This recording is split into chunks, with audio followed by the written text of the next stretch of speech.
Film dimulai dengan keadaan rumah sakit yang mencekam, di mana ada seorang dokter yang bernama Yang Gisu yang sedang berusaha menghidupkan lagi anaknya. Selama bertahun-tahun dia melakukan eksperimen hingga menjadikan hewan-hewan reptil seperti kadal, ular, buaya, biawak sebagai objek eksperimennya. Selain itu, dia tega membunuh sang asisten karena mencoba menghalangi eksperimennya. Tapi setelah melakukan itu semua, dia berhasil menghidupkan putrinya walaupun hanya bisa berkedip. Tidak berselang lama, pasukan pun datang yang ditugaskan untuk menangkapnya. Tapi sebelum ditangkap, Gisu menyuntikkan serum ke dalam tubuhnya karena dia ingin membuktikan bahwa usaha selama ini tidaklah sia-sia. Tapi sebelum tim khusus berhasil menangkap Gisu, tiba-tiba inilah yang terjadi.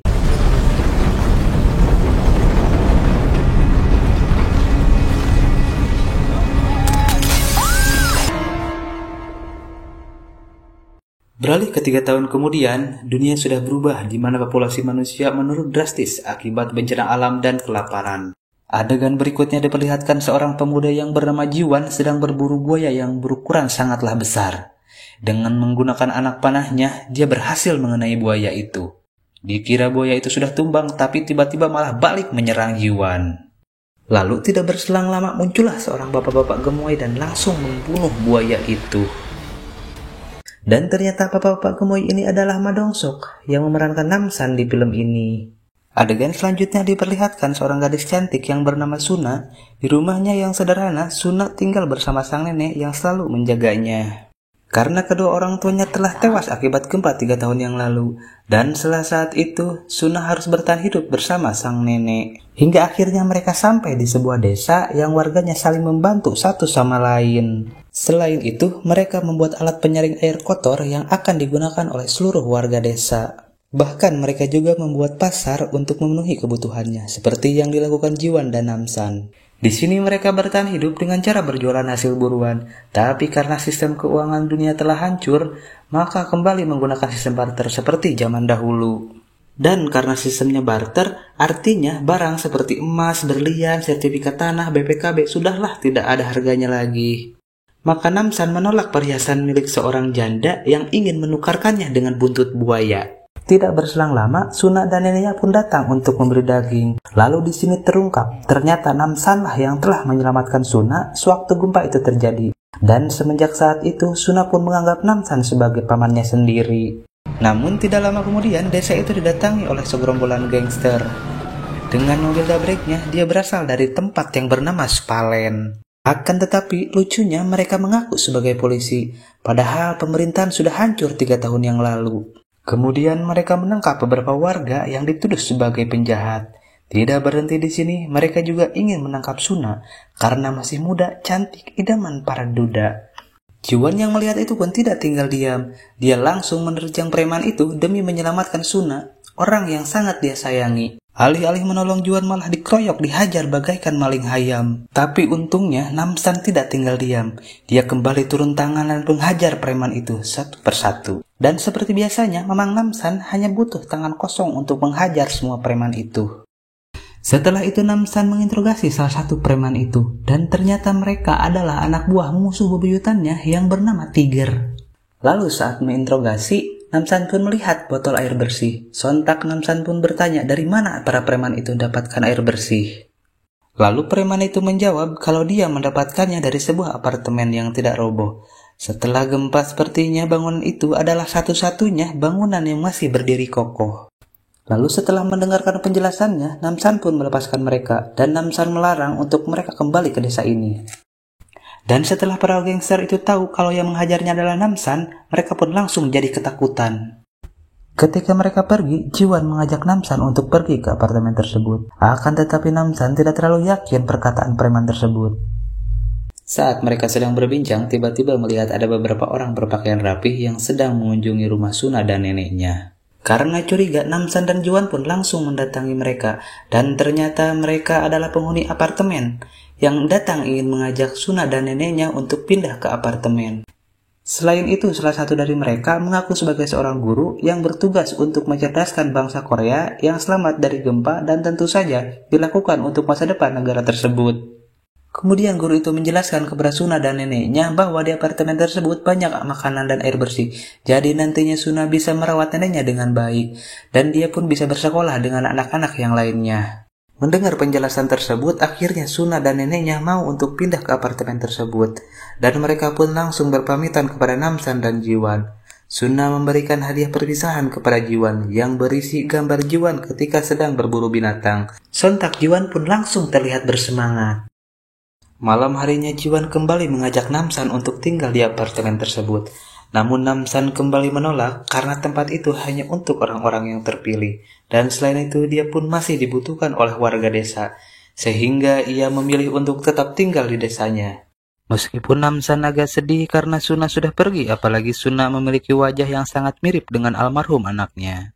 Di waktu yang bersamaan, Suna dan neneknya sudah sampai di tempat penjemputan, di mana mereka langsung dijemput oleh para tentara yang bertugas menjaga apartemen. Di tempat ini, Suna bertemu dengan seorang gadis yang bernama Juye, yang ternyata dia seumuran dengan Suna. Dan sama dengan dirinya, Juye dan keluarganya juga diminta untuk tinggal di apartemen, karena selama ini mereka hidup di dalam ruang bawah tanah yang tidaklah nyaman untuk ditinggali. Setelah perjalanan cukup jauh, nenek Suna mulai terlihat kelelahan. Mungkin dulunya dia adalah pecandu jarum coklat. Hingga akhirnya Bu Guru meminta tentara untuk mengantar lansia ke klinik terdekat. Sementara itu Suna dan Juye langsung diantar ke apartemen oleh pasukan yang dipimpin oleh seorang tentara senior yang bernama Sersan Kwon. Entah kenapa Suna agak curiga dengan gerak-gerik Kwon, apalagi setelah melihat bekas luka yang ada di belakang telinganya. Di sisi lain ternyata para tentara tidaklah membawa nenek Suna ke klinik. Justru mereka membawanya ke tepi jurang bersama lansia lainnya. Dan tiba-tiba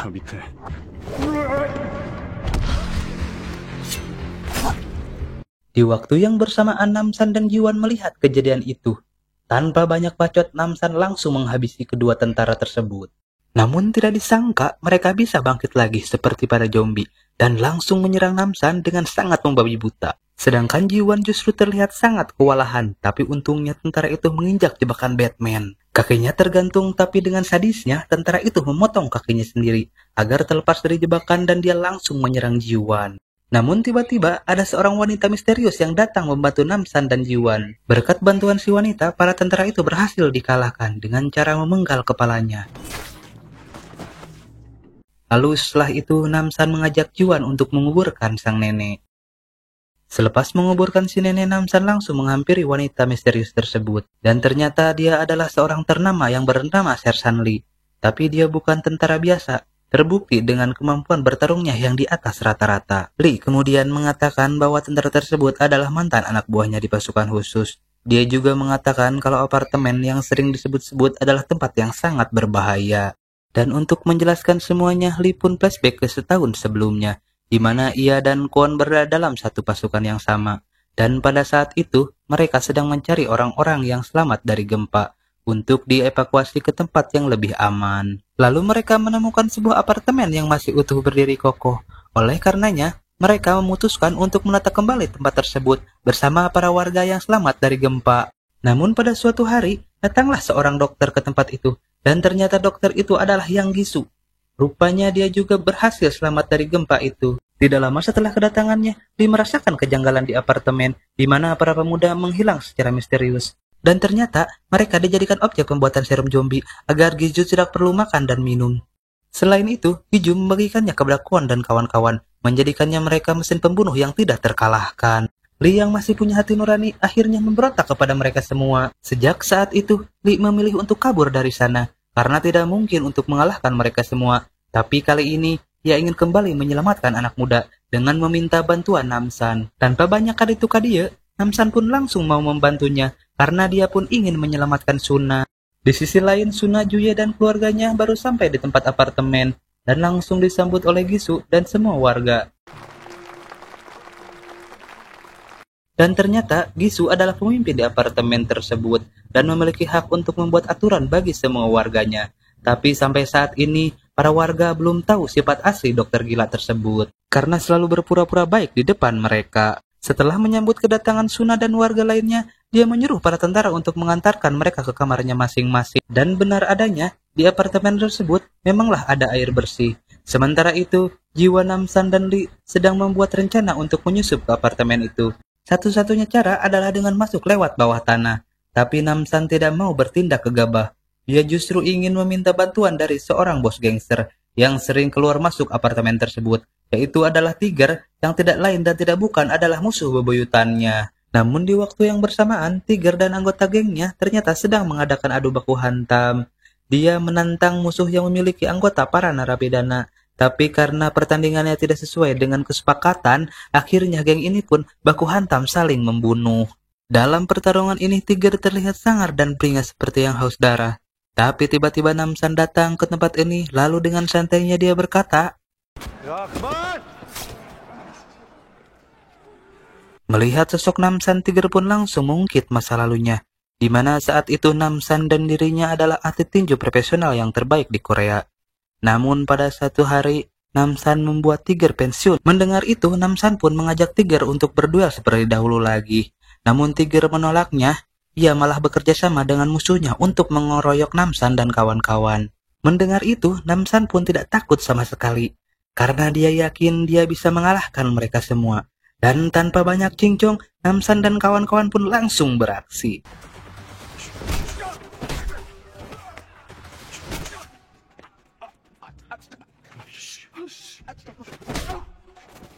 Hanya hitungan menit, Namsan dan kawan-kawan pun berhasil mengalahkan mereka semua. Selain itu, mereka juga berhasil mengeluarkan Sandra yang diculik oleh para gangster. Setelah Tiger dan anak buahnya sadar, Namsan langsung menginterogasi mereka semua terkait apartemen tersebut. Karena tidak ada jawaban yang memuaskan, Tiger pun langsung membogem mereka satu persatu, hingga menyisakan Tiger seorang diri. Karena ketakutan, mau tidak mau, Tiger pun menjelaskan kalau selama ini dia telah menculik para anak muda untuk dikirim ke apartemen tersebut dengan bayaran air bersih. Mendengar itu semua, Juan dan Lee pun sangat ingin menghajar Tiger. Namun Tiger mengatakan kalau dia terpaksa melakukan itu agar dia bisa bertahan hidup. Di waktu yang bersamaan, Suna sedang mengikuti upacara yang diadakan oleh Gisu. Dan di dalam upacara tersebut, Gisu memberikan penghargaan kepada orang tua muridnya yang anaknya mendapatkan nilai baik. Sebagai hadiah, Gisu memberikan makanan dan air bersih serta apartemen yang paling nyaman kepada mereka. Selepas mengikuti upacara, para murid diantarkan ke lantai 8, sedangkan para orang tua harus tetap tinggal di lantai bawah dan mereka akan hidup secara terpisah. Akan tetapi orang tua boleh bertemu untuk mengunjungi anaknya, tetapi harus izin terlebih dahulu. Dan ketika mendengar aturan itu, Suna makin merasa curiga kepada orang-orang yang ada di apartemen tersebut. Setelah para murid naik ke lantai atas, para orang tua diarahkan ke basement. Mereka harus bekerja sebagai penyaring air kotor seperti penghuni lainnya. Di sisi lain, Kwon sedang menyantap seekor tikus hidup-hidup seperti ular kadut. Dan ternyata tikus tersebut sudah disuntik dengan serum zombie, sehingga bisa membuat tubuh Kwon semakin lebih kuat. Sementara itu, Suna dan Joye akhirnya masuk kelas bersama murid lainnya. Di sini Joye terlihat sangat bersemangat. Sedangkan Suna malah semakin curiga melihat para murid yang pandangannya kosong seperti sedang terhipnotis. Selain itu, Suna juga melihat luka yang ada di belakang telinga mereka. Singkat cerita, pelajaran pun dimulai, tapi Suna memilih untuk menggambar wajah neneknya. Oleh karena itu, dia ditegur oleh bu guru yang sedang mengajar. Lalu di jam istirahat, Gisu masuk ke dalam kelas untuk membagikan minuman kepada para murid. Tapi ketika para murid meminumnya, Suna malah protes kepada Gisu karena dia tidak berbagi kepada warga yang tidak tinggal di apartemen tersebut. Tidak hanya itu, dia juga protes karena masih belum tahu kabar tentang neneknya. Mendengar hal tersebut, Gisu mencoba menenangkannya. Dan dia berjanji segera membawa sang nenek ke apartemen, asalkan Suna mau meminum air yang baru saja diberikan. Akan tetapi Suna tetap tidak mau meminumnya. Malam harinya Gisu mendapatkan komplain dari Kwon karena dua anak buahnya belum juga kembali setelah membunuh nenek Suna. Dia belum tahu saja kalau mereka sudah tewas di tangan Namsan.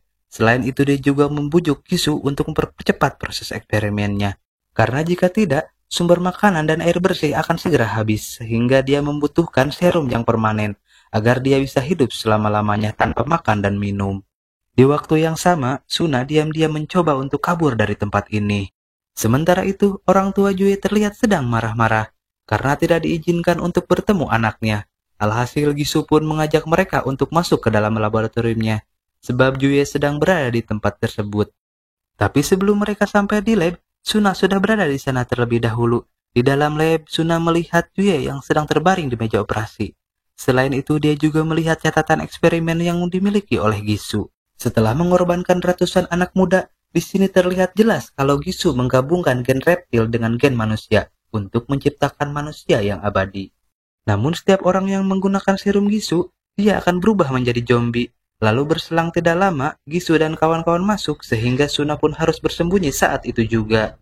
Dalam persembunyiannya, Suna melihat orang tua Juye yang khawatir dengan keadaan anak mereka. Tapi di sisi lain, Gisu memperlihatkan jasad anaknya yang membuat semua orang sangat terkejut. Dan ternyata anak Gisu masih hidup dengan kondisi badan yang sangat mengerikan. Melihat itu, orang tua Juye semakin ketakutan kalau anaknya akan bernasib sama. Alhasil mereka berusaha untuk menyelamatkannya. Tapi tiba-tiba Juye mengalami kejang-kejang dan muntah-muntah seperti orang overdosis.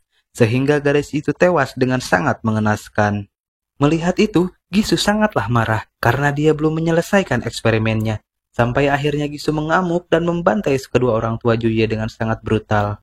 Setelah membunuh orang tua Juye, Gisu pun membuka salah satu tirai dan sialnya dia berhasil menemukan Suna. Dokter gila ini menjadikan Suna sebagai bahan percobaan pengganti Juye dan sebelum operasi dilakukan, Gisu mengatakan kalau nenek Suna sudah dihabisi. Mendengar perkataan itu Suna sangatlah marah. Tapi di waktu bersamaan, Gisu langsung menyedot kelenjar dari tubuh Suna. Keesokan harinya Namsan dan kawan-kawan sudah sampai di depan apartemen bersama Tiger sebagai petunjuk jalan. Sebelum masuk ke dalam, mereka diperiksa terlebih dahulu oleh para tentara, dan Tiger pun mengatakan kalau mereka membawa anak muda untuk Gisu. Namun sialnya, para tentara ini tidak percaya kepadanya. Jadi mau tidak mau, Namsan dan kawan-kawan harus memilih cara kedua, yaitu dengan cara menabrak gerbang tersebut. Dan ketika berhasil masuk ke dalam, mereka langsung diserbu oleh tentara zombie. Jadi mau tidak mau mereka harus melawan dengan senjata yang mereka ambil dari markas Tiger. Sedangkan di sisi lain, si Kwon dan Bu Guru sedang melaporkan kejadian itu kepada Gisu. Tapi si Gisu sedang sibuk mengoperasi Suna. Di waktu yang bersamaan, Namsan dan kawan-kawan masuk ke dalam basement untuk mengeluarkan bawahan Lee yang dikurung Kwon di dalam sana. Tapi tidak disangka-sangka, semua bawahan Lee sudah menjadi zombie karena kelebihan serum dan yang lebih parahnya lagi, lidah mereka berubah menjadi ular. Lalu tanpa pikir panjang, Namsan langsung menghajar para zombie dan dia berhasil meyakinkan Lee kalau mereka bukan manusia lagi. Alhasil pertempuran sengit pun terjadi.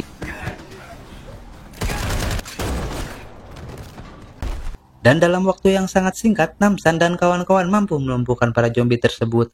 Lalu tidak lama kemudian, Gisu menyampaikan pengumuman lewat speaker agar semua pasukan Kwon bersiap untuk melawan Namsan CS. Dia justru mengatakan kalau dirinya akan membunuh semua orang yang terlibat dalam penculikan Suna dan pembunuh neneknya. Kemudian Namsan dan kawan-kawan berjalan ke arah ruangan lain. Lalu mereka merampas senjata milik anak buah Kwon. Tapi sialnya mereka dikepung oleh para zombie. Alhasil Namsan pun menyuruh Jiwan dan Lee untuk mencari Suna, sedangkan dirinya akan menghadapi para zombie itu.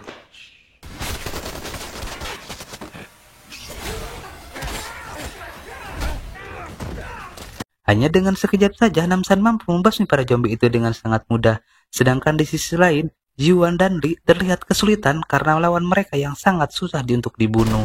Namun Lee tidaklah pantang menyerah, akhirnya mampu menghabisi mereka dengan sisa peluru yang masih ada. Setelah itu Lee menyusul Jiwan yang naik ke lantai atas. Dan sialnya kekuatan Kwon sudah bertambah berkali lipat gara-gara serum terbaru buatan Gisu, sehingga dia bisa menumbangkan Lee dengan sangat mudah. Kemudian Kwon mengajak Lee untuk bergabung dengan pihak Gisu, namun Lee menolak mentah-mentah dengan langsung menusuk matanya. Tapi sayangnya serangan Lee tidak dapat menumbangkan Kwon, malah membuat Kwon jadi tambah lebih kuat, sehingga berhasil menumbangkan Lee. Di sisi lain, Jiwan merobos masuk ke dalam ruangan kelas dan langsung menghabisi tentara yang berjaga di sana.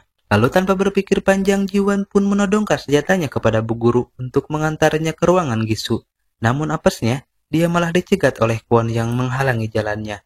Beruntungnya, Namsan tiba tepat waktu. Dia menyuruh Jiwan untuk menyelamatkan Suna, sedangkan dia akan adu mekanik dengan Kwon. Dan mereka pun baku hantam sampai berdarah-darah.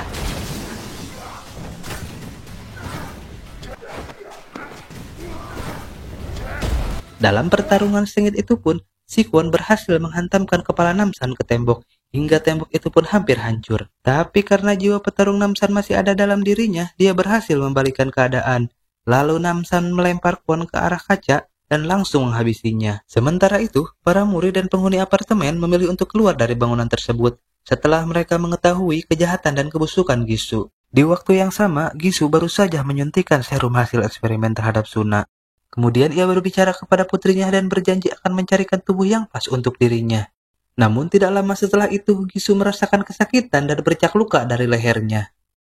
Rupa-rupanya karena Suna tidak pernah minum air dari apartemen tersebut, sehingga serum yang dihasilkan dari tubuh Suna menjadi gagal total. Gisu yang murka pun hendak membunuh Suna saat itu juga. Namun tiba-tiba Jiwan muncul sambil menodongkan senjatanya. Tapi apesnya ada anak buah Gisu yang memukul Jiwan dari belakang dan langsung merampas senjata tersebut. Setelah itu Gisu menyuruh anak buahnya untuk memindahkan anaknya ke dalam koper karena dia ingin melarikan diri sebelum Namsan datang. Tak berselang lama akhirnya Namsan datang dan langsung menghajar anak buahnya. Sementara itu Gisu memilih untuk kabur sendiri dan sengaja meninggalkan Bu Guru yang ternyata kepalanya botak. Alih-alih kabur, Gisu malah melemparkan granat ke dalam lab yang di dalamnya ada Suna, Namsan, dan Jiwan. Untungnya, Jiwan berhasil melindungi Suna dari ledakan tersebut, sehingga mereka berdua selamat dari ledakan tersebut. Namsan pun membantu mereka untuk keluar dari gedung itu. Di sisi lain, Lee baru sadar dari pingsannya dan segera bangkit untuk menangkap Gisu. Tetapi ternyata para warga sudah mengepung untuk menangkap dokter gila itu. Namun tiba-tiba wajah Gisu bersisik seperti ular yang membuat para warga ketakutan. Tapi karena ulahnya sendiri, Gisu harus kehilangan putrinya akibat dia tidak sengaja tertembak. Lalu tidak berselang lama, Suna pun datang untuk menyadarkan Gisu bahwa perbuatannya itu sangatlah mirip dengan Dajjal. Mendengar itu, Gisu pun marah karena dikatain Dajjal. Dia langsung menodongkan senjatanya ke arah Suna. Dan akhirnya si dokter Dajjal pun tewas dengan sangat mengenaskan. Lalu tidak lama setelah Gisu tewas, hujan pun mendadak turun setelah 3 tahun kemarau panjang. Setelah semua selesai, Lee memutuskan untuk tinggal di apartemen bersama warga yang tersisa. Sementara itu, Namsan, Jiwan, dan Suna memilih untuk kembali ke desa. Tapi sebelum pulang, Namsan mengantarkan Suna ke makam neneknya. Suna pun menangis karena dia belum rela kehilangan neneknya. Di akhir cerita diperlihatkan Namsan, Jiwan, dan Suna terlihat hidup bahagia bersama warga desa. Dan film pun berakhir. Buat kalian yang mau request film buat Mimin bawain ceritanya, tolong komen di bawah ya. Dan jangan lupa di subrek guys, biar Mimin semangat bikin kontennya. Terima kasih.